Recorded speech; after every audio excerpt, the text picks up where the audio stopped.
Terve, mä oon Mikko Lampi ja nyt tutustutaan Premium-sarjan kalastusveneeseen Nordsilver Husky 650. Tässähän on Huskylla erittäin hyvät olosuhteet. Kaikki on käden ulottuvilla. Elektroniikalle on riittävästi tilaa. Sitähän nykyaikaisessa kalastusveneessä on reilusti. Mukava, korkea, karkaistusta lasista tehty tuulilasi. Kuskin paikaltakin löytyy jo monen näköistä säilytystilaa. Veneen akut löytyy täältä. Veneen pohjalla olevat, tällä hetkellä olevat matot on mahdollista tilata lisävarusteena. Veneessä on erittäin hyvät, mukavat penkit.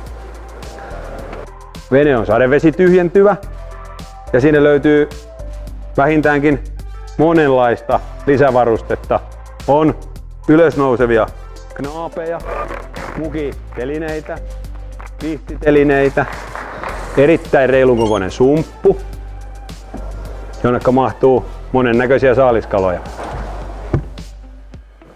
Takaheittotaso muokkautuu matkustuskäyttöön penkin avulla ja penkin altakin löytyy jälleen kerran lisää säilytystilaa. Sitten vähän pidemmille tuotteille löytyy todella pitkä säilytystila, joka on myös tiivistetty. Veneen kansirakenteet on lasikuitua,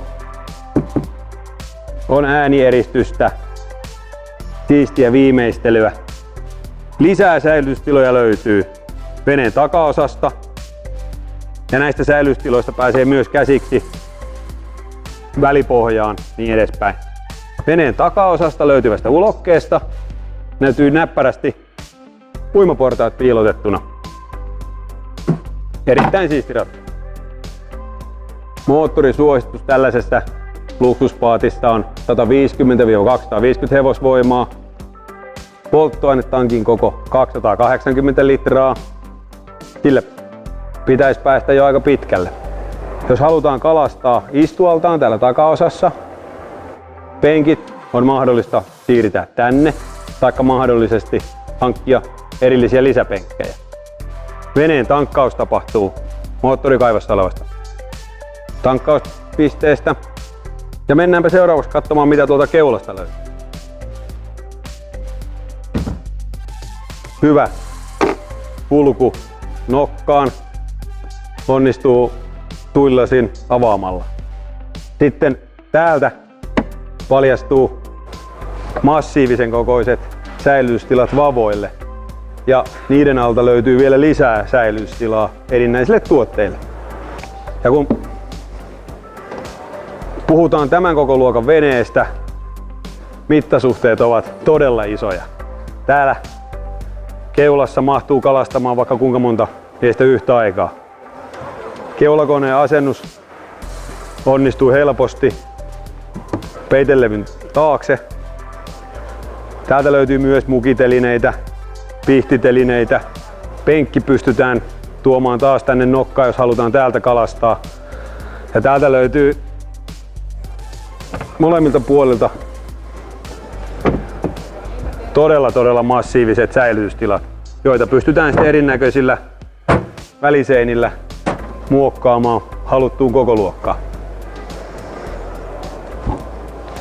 Tämäkin vene on todennäköisesti saatavilla sekä vinyylivaihtoehdolla taikka tällä karvamattovaihtoehdolla. Värit eri asioihin on täysin kustomoitavissa, eli saadaan omaan mieltymykseen mukainen vene. Veneen pituushan on 685, leveys massiiviset 254 senttimetriä, painoa kyseisellä paatilla 1250 kiloa ilman konetta, pohja 4 mm alumiinia, kyljet 3 mm alumiinia, eli tehty jykevistä aineista. Luksusta, ei voi muuta sanoa, mykistävää.